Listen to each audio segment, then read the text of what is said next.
You've been sentenced to death. You've made your peace. You've said goodbye to everyone who matters. The only remaining variable is whether the people in charge of ending your life actually know what they're doing. They don't. Not always. Sometimes, spectacularly not. John Lee went to the gallows 3 separate times. Willie Francis sat in the electric chair and then went back to his cell for lunch. Greene woke up mid-autopsy. John Evans required 3 separate jolts to the chair before anyone called it. Let's talk about all of them. John Lee was a domestic servant in Devon, England, in 1884. Not a particularly remarkable man, except for the fact that he murdered his elderly employer with a hatchet, set fire to her cottage to cover it up, and then calmly waited around to be arrested. Poor John. Well, kind of. He was convicted of murder in February 1885, sentenced to death by hanging, and scheduled to be executed at Exeter Prison on the morning of February 23rd. Standard procedure: rope, gallows, trapdoor, roughly 90 seconds of official business, and everyone goes home. That was the plan. It did not go according to plan. It did not go according to plan 3 separate times in a row. The morning of the execution, the prison staff had run through everything in advance. Gallows, confirmed. Condemned prisoner, confirmed. Certified hangman, confirmed. Trapdoor mechanism, tested and confirmed working, actually that very morning, before Lee was even brought out to the platform. Officials had cleared the area, pulled the lever, and watched the trap swing open cleanly onto the ground below, exactly as it was designed to do. Clean, no resistance, no hesitation whatsoever. A perfectly routine pre-execution test of a perfectly functioning device. So Lee was led up the steps, the hood was placed over his head, the rope was fitted around his neck, the signal was given, and the lever was pulled. The trapdoor did not open. The hangman stepped back and checked the mechanism. Nothing appeared to be wrong with it. Lee was walked off the platform while officials cleared the trap and tested it again without anyone standing on it. It opened immediately, smooth, clean, no resistance whatsoever. The officials exchanged looks. Lee was led back up the steps. Hood on, rope around the neck, lever pulled. The trapdoor did not open. At this point, the assembled witnesses, officials, clergy, prison staff, and a handful of journalists who deeply regretted being there were collectively having what can only be described as a profoundly bad morning. The mechanism was examined a second time, cleared, and tested again with the platform empty. It opened perfectly. Lee was brought back up a third time. Rope, hood, lever. The trapdoor did not open. 3 attempts. 3 identical failures. The best explanation historians have been able to produce is that the wooden trapdoor had been swelling and warping overnight in the rain, and the additional weight of a full-grown man standing directly on it was just sufficient to jam the frame against the hinges. Without a person on it, the mechanism worked flawlessly every time. With a person on it, it refused every time. The only version of the procedure that ever worked was the one with no condemned man in it, which is a fairly fundamental problem for something whose entire purpose is the condemned man. Lee was taken back to his cell. His death sentence was commuted to life imprisonment, and he was eventually released in 1907 after serving 22 years. He later emigrated to the United States, got married, and by most accounts, lived comfortably into his 60s. He reportedly declined every subsequent interview request that mentioned Exeter Prison, and was, by all accounts, entirely finished with the subject of rope. The man they could not hang just got on a boat and left. Bit of a result, honestly. Now, if John Lee lost to a carpentry problem, Willie Francis had the distinct pleasure of losing to an electricity problem, which is arguably more alarming, because at least carpentry doesn't come with a voltage dial and an official death certificate at the end.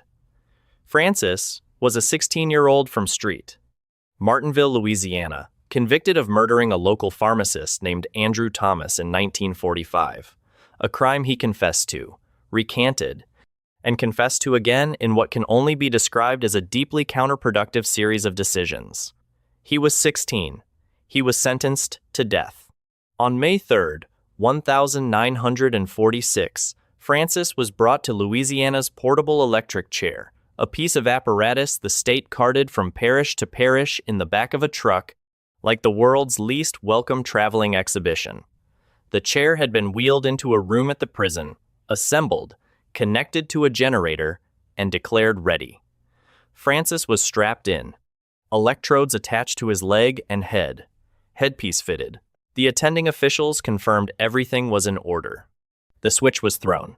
Francis lurched, groaned, and then said, according to multiple witnesses present in the room, "Take it off. Let me breathe." There was a pause. Someone presumably looked at someone else, which is not a sentence a person should be physically capable of producing after the switch has been thrown on an electric chair. The current was cut. Francis was alive, conscious, and by all accounts, deeply unhappy about the direction his morning had taken. The officials were also deeply unhappy, though for slightly different reasons. The subsequent investigation found that the portable chair had been assembled that morning with help from, among others, an intoxicated prison inmate who had been informally recruited to assist with the electrical connections. How this arrangement was approved remains unclear, and whoever approved it presumably hoped it would stay that way. The voltage that reached Francis had been dramatically below what was required, enough to cause serious pain and involuntary muscle contractions, not remotely enough to cause death. The state of Louisiana, undeterred, scheduled a second execution date. Francis's lawyers took the case all the way to the Supreme Court, arguing that forcing a man to experience the electric chair a second time after already surviving, it constituted cruel and unusual punishment under the Eighth Amendment. The case was called Louisiana ex rel. Francis v. Resweber, and it was heard in 1947. The court ruled against Francis, 5 votes to 4, one of the closer margins in the history of American capital punishment, decided by a single judge. The 4 dissenting justices argued that what Francis had already endured was itself a punishment, regardless of what the state originally intended, and that making him go back was something the Constitution didn't allow. The majority disagreed by 1 vote. On May 9th, 1947, exactly 1 year and 6 days after the first attempt, Willie Francis was returned to the same chair in the same room. This time, the electrical connections had been handled by someone who was sober. He was pronounced dead at 12:10 p.m. He was 17 years old. Francis at least had a drunk electrician to point to. Something went wrong, you can name it, you can trace the cause, and the wrongness accounts for the outcome. Greene had no such explanation available. Her execution went correctly, at every step, by every person, without a single procedural error. She woke up anyway. Greene was a servant girl in Oxfordshire in 1650, convicted of infanticide after her newborn baby, born premature and, according to several medical witnesses who testified on her behalf, almost certainly stillborn, was discovered hidden in a corner of an outhouse on the estate where she worked. The courts heard the testimony, considered it carefully, and sentenced her to death by hanging regardless, because the 17th century had a fairly brisk approach to ambiguous medical situations involving servant women.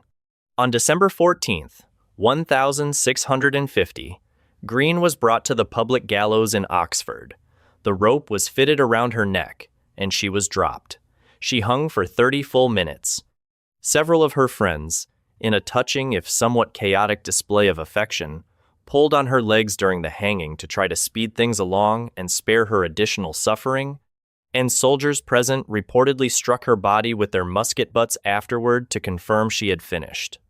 When she was cut down, she was thoroughly and officially declared dead.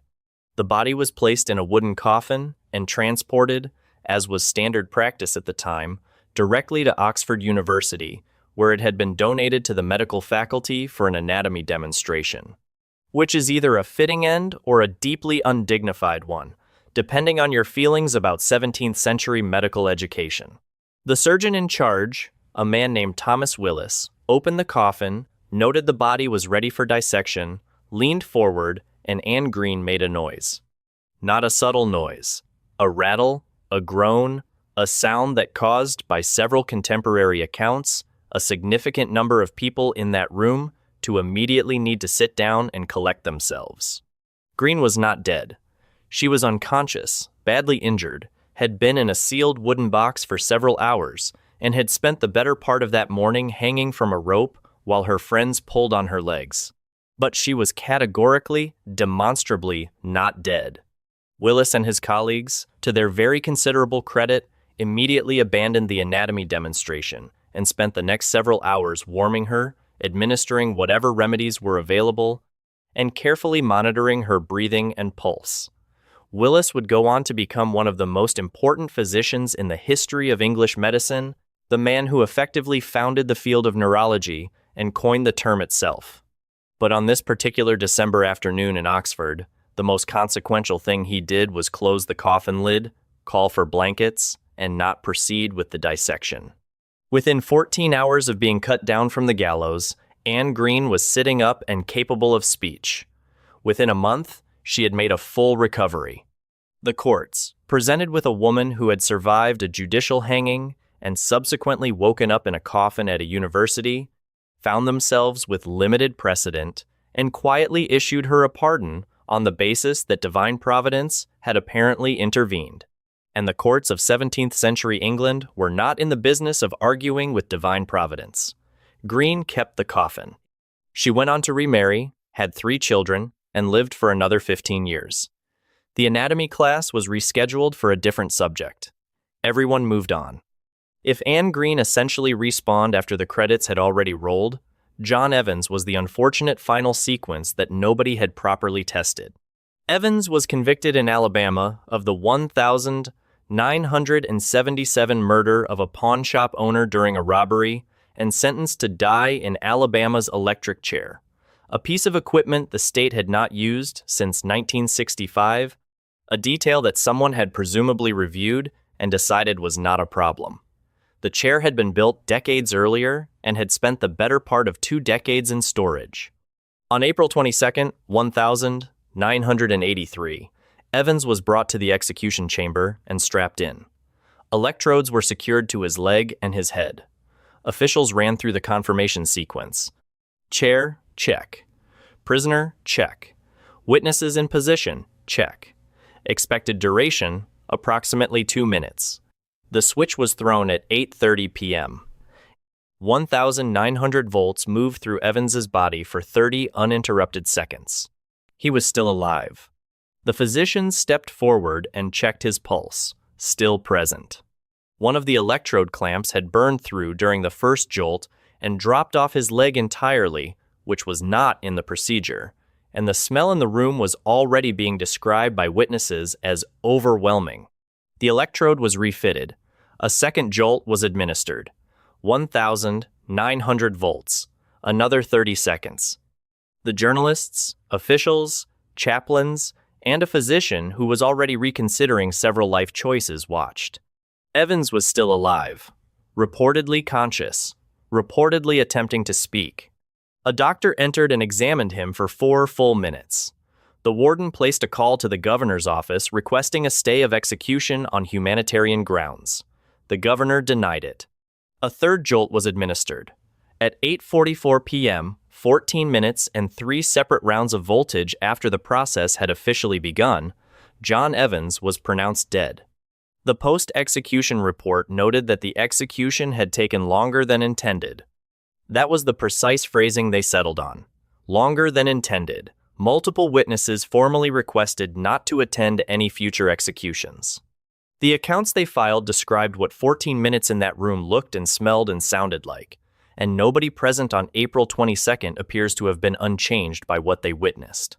Alabama updated its protocols in the following years, the kind of institutional reform that arrives 14 minutes and 3 volleys too late to be useful to anyone in particular. The chair was eventually retired.